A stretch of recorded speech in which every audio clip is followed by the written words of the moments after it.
Hello and welcome to the Business English Podcast, where we help non-native English professionals master the language skills needed for work. I'm Rob, your host, and today we have a fantastic episode lined up for you.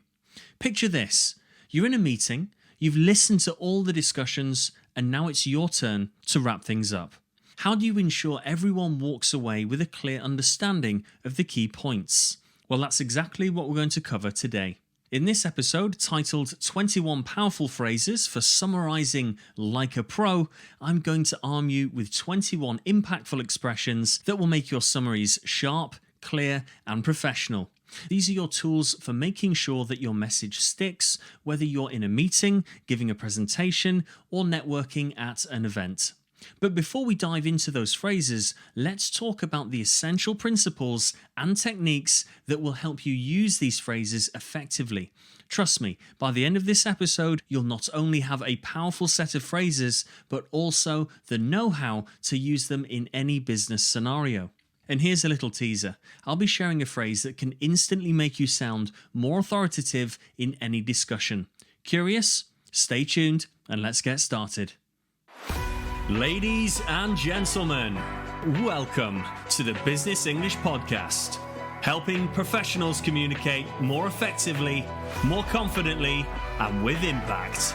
With your host, Rob, from Energetic English. Let's get down to business.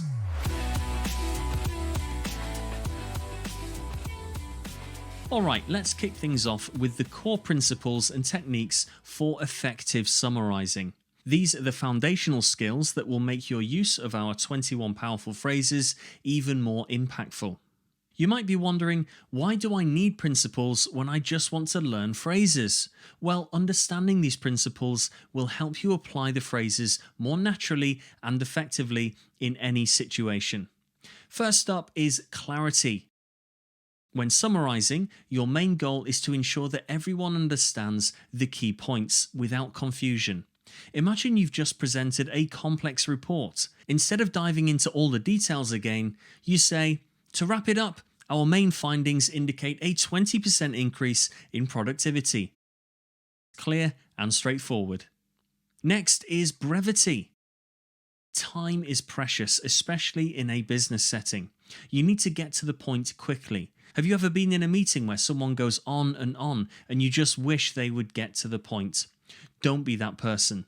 Instead, you could say, in a nutshell, we need to focus on customer satisfaction to drive growth. Then we have relevance. Focus on what's important and leave out the rest. If you're summarising a brainstorming session, highlight the most actionable ideas. For instance, the bottom line is we have 3 viable strategies to increase our market share. Finally, there's engagement. You want to keep your audience interested. Use dynamic language and a confident tone. Let's say you're wrapping up a project update. To give you the big picture, our project is on track and we're excited about the upcoming milestones. Now here's a little secret. Mastering these principles doesn't just make you a better summarizer, it makes you a more effective communicator overall. And here's a question to ponder. How do you think these principles can help in not just meetings, but in emails and even office conversations? Coming up next, we'll dive into our 21 powerful phrases. These are the magic words that will transform your summaries and make you sound like a pro. Ready to add some powerful phrases to your toolkit? Let's get started.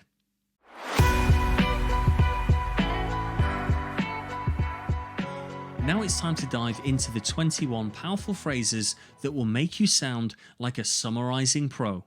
I'll introduce each phrase, give you a moment to repeat it, and then provide a scenario where you can use it effectively. Ready? Let's go.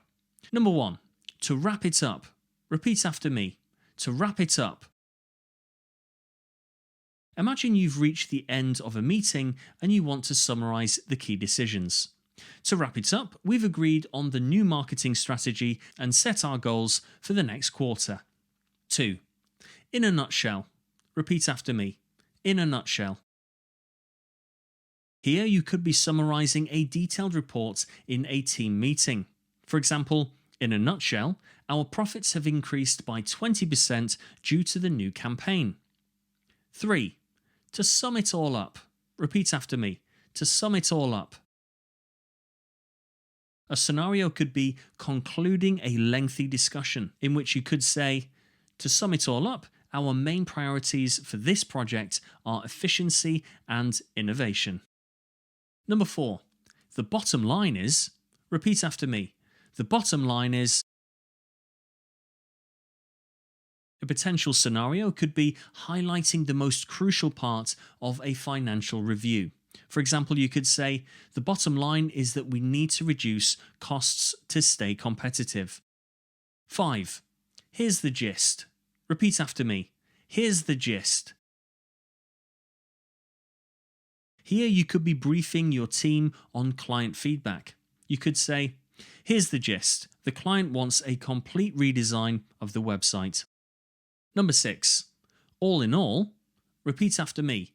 All in all. Here you could be wrapping up a project review meeting.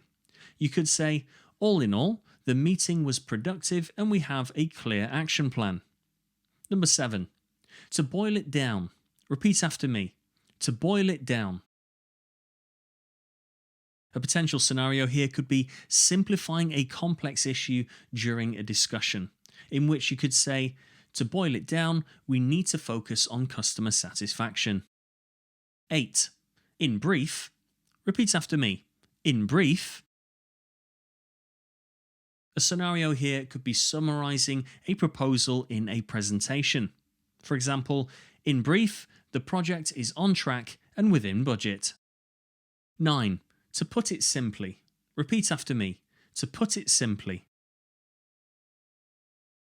An example scenario here could be explaining a technical concept to a non-technical audience, where you could say, to put it simply, we need more resources to meet our deadline. 10. The crux of the matter is. Repeat after me. The crux of the matter is. A scenario here could be highlighting the key issue in a problem-solving session. For example, the crux of the matter is we need to improve our customer service. 11. Essentially. Repeat after me. Essentially. This one is one of my personal favourites, as it works really well in the majority of scenarios. For example, you could be summarising a strategic plan in a board meeting where you could say, essentially, our strategy needs to be more customer-centric. 12. To give you the big picture. Repeat after me. To give you the big picture.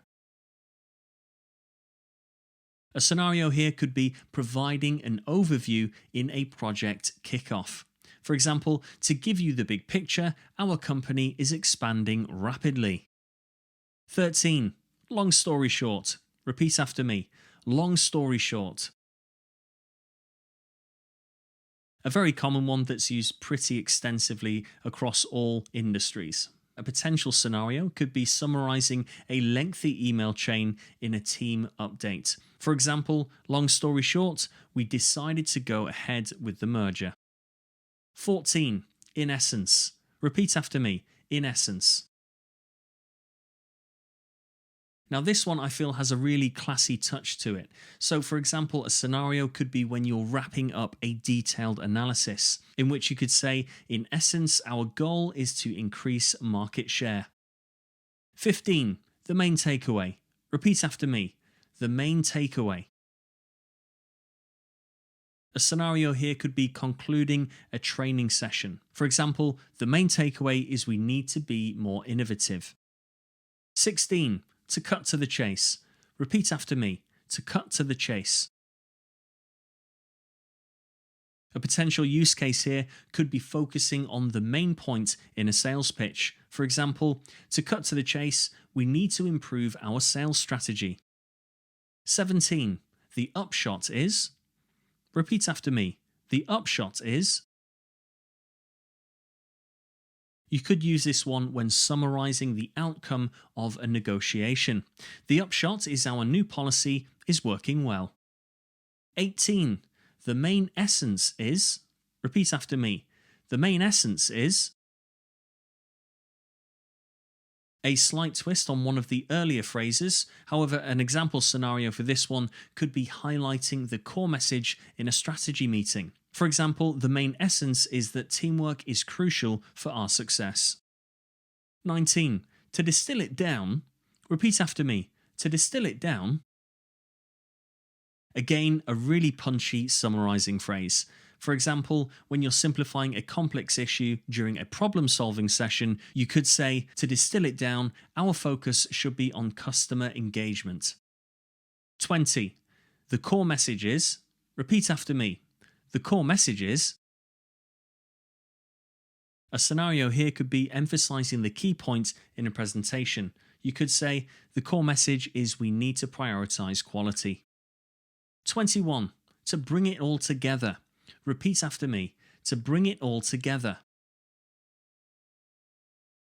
Now this is a really nice one and does exactly what it says on the tin. Summarizing a multifaceted discussion in a closing statement. You could say, to bring it all together, our strategy involves innovation, quality, and customer satisfaction. Now, these phrases are your tools to make sure your summaries are clear, concise, and impactful. Use them confidently in your next meeting, presentation, or networking event. But we're not done yet. Stick around for some final tips that will help you master the art of summarizing.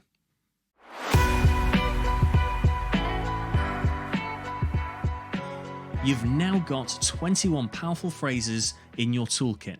But before we wrap up, let's talk about a few final tips that will help you master the art of summarizing. These tips will ensure you're not just using the phrases, but using them effectively and with confidence. The first tip is practice regularly. Like any skill, the more you practice, the better you get. Try incorporating these phrases into your daily conversations and meetings. You might even start with informal settings and work your way up to more formal scenarios. Have you ever noticed how some people can just summarize a whole conversation in one sentence? That could be you with a bit of practice. Second tip, listen actively. Long-time listeners of the podcast are probably bored of hearing me say it, but this means really paying attention to what's being said. When you listen actively, you're able to pick out the most important points more easily, which makes summarizing a breeze. Think about your last meeting. Did you catch the main points or did you get lost in the details? Active listening can make all the difference. Third tip, seek feedback. Don't be afraid to ask your colleagues or friends for feedback on your summarizing skills. It's a great way to learn and improve. Maybe you can even set up a practice session where you each present and summarize information. What do you think your colleagues would say about your summarizing skills right now? And here's a little bonus tip. Stay confident. Confidence is key when it comes to communication. The more confidently you deliver your summary, the more likely your audience is to understand and remember it. Have you ever noticed how a confident speaker can make even the most complex information seem simple? That's the power of confidence. So there you have it. Practice regularly, listen actively, seek feedback, and stay confident. These tips combined with our 21 powerful phrases will make you a summarizing superstar in no time. But here's one last question to ponder as we close. How will you use these new skills in your next business interaction? Whether it's a meeting, a presentation, or just a quick conversation with a colleague, I challenge you to put these tips and phrases into practice.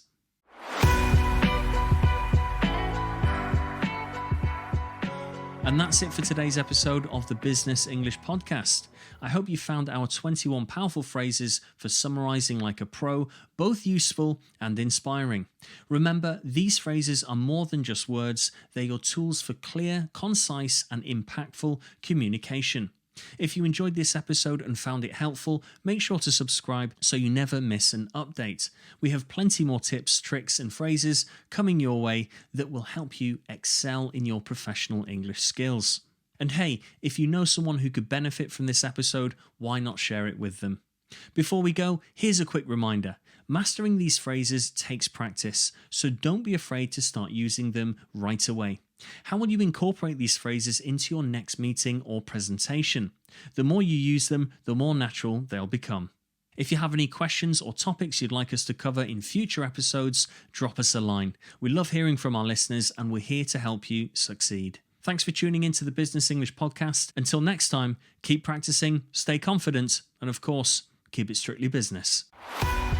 You have been listening to the Business English podcast. Remember to subscribe, leave a review, and we'll see you next time.